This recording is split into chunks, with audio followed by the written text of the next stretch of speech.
Sir అవి గుర్తుకుని ఆడే ఉన్నాను సార్.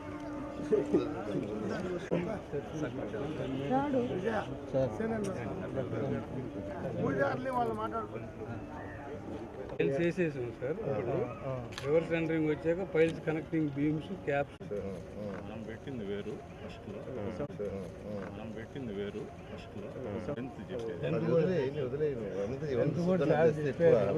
కూడా చెప్పారు.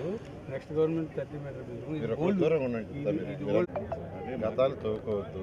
నేను వదిలేని పని కావాలి మనకు, పబ్లిక్ ఉపయోగపడాలి అంతే. ఇంకా మిగతా అన్ని గత ప్రభుత్వం అయిపోయింది. ఇంకా ఏదో పొలిటికల్గా అంటాం కానీ ఇక్కడ అవుతాయి. ఇప్పుడు నాకు కావాల్సింది ఏంటంటే ఎంత అయింది ఇప్పటికి? 1.5 ఎన్సీసీ వాళ్ళ కాంట్రాక్ట్ వాళ్ళ దాంట్లో 7 crores అయిపోయింది. అది అయిపోయింది. తర్వాత సిటీ బ్యాలెన్స్లో 4.5 crores తోటి ఇది పెట్టారు. అంటే కాదు, ఆ 7 కోట్లు పెట్టింది ఘాటుకే కదా. అది దానిలో అయిపోయింది. రివర్స్ టెండరింగ్ పిలిచి మళ్ళీ రివర్స్ టెండరింగ్ ఎందుకు పిలిచారు?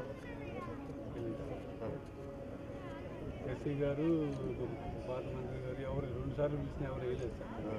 అలా నన్ను పిలిచి పార్లమెంట్ కూడా ఇస్తాం మీరే.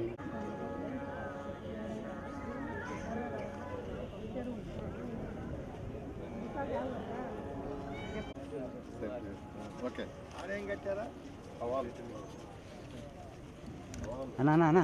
పనులు అయిపోయింది. ఇప్పుడు దీని ఏం చెప్పండి. ఇప్పుడు టెండర్ క్లోజ్ అయిపోయింది.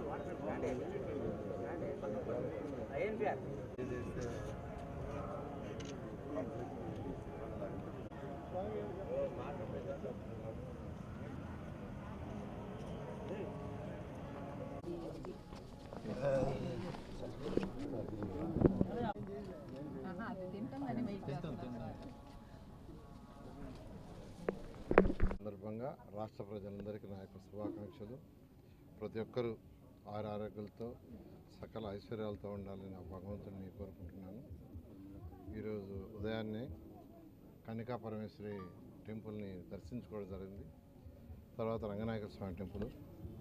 ఈ రంగనాయక స్వామి టెంపుల్లో 2014-19లో నేను మంత్రిగా ఉన్నప్పుడు అప్పుడు ఇక్కడ ఉన్న పూజారులు భక్తులు అడిగింది ఏంటంటే, ఘాటు సైజ్ సరిపోవట్లేదు సార్, పెద్ద ఘాటు కట్టమంటే ఒక చక్కటి ఘాటుని డిజైన్ చేసాము.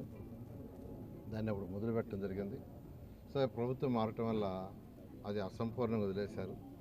అయితే మళ్ళీ ఇప్పుడు దాన్ని కంప్లీట్ చేయాల్సిన బాధ్యత ఖచ్చితంగా ఒక మంత్రిగా నాకుంది.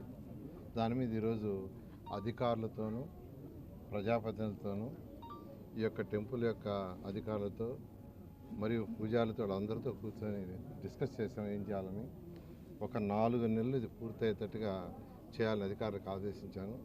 ఖచ్చితంగా దీన్ని కంప్లీట్ చేస్తాం. అదేవిధంగా ఇంకా కొన్ని సమస్యలు చెప్పారు వాళ్ళు, దాన్ని కూడా సాల్వ్ చేస్తామని చెప్పాం. ఏదేమైనప్పటికీ టెంపుల్స్ని కాపాడాల్సిన అవసరం ఉంది. అది ప్రభుత్వం యొక్క బాధ్యత.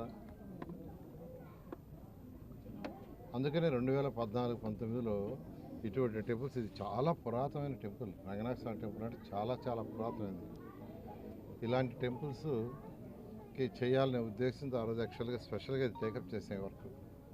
తర్వాత గత ప్రభుత్వం దాన్ని మళ్ళా చేసిన వర్క్ని, మిగతా వర్క్ని రివర్స్ టెండరింగ్ అని రివర్స్ చేసింది. రివర్స్ టెండరింగ్ అని ముందు పోతే సంతోషమే. సరే, ఏదేమైనా ముఖ్యమంత్రి గారు నారా చంద్రబాబు నాయుడు గారు యాక్చువల్గా రావటం, ఈ రివర్స్ టెండరింగ్ సిస్టమ్ తీసేయటం జరిగింది. దానివల్ల ఎటువంటి ఉపయోగం లేదు. ఎందుకంటే వర్క్స్ అన్ని డిలే అవుతున్నాయి. ఈరోజు మళ్ళీ దాని టెండర్ని 4 నెలల ఇమ్మీడియట్గా 1 మంత్లో ఆ యొక్క టెండర్ కూడా క్యాన్సిల్ చేయలేదంటే. ఎవరికైతే వర్క్ ఇచ్చారో అది లైవ్లో ఉంది. కానీ వాళ్ళు నేను చేయలేము సార్, ఇప్పుడు అది ఎప్పుడో ఇచ్చిన టెండర్, ఆ వాల్యూతో చేయలేమన్నారు. అందువల్ల క్యాన్సిల్ చేయమన్నాను. క్యాన్సిల్ చేసి మళ్ళీ పిలవమన్నాను 15 రోజుల్లో. ఒక 15 రోజుల్లో టెండర్ పిలుస్తారు. పిలిస్తే 4 నెలలు పూర్తి చేయడం జరుగుతుంది.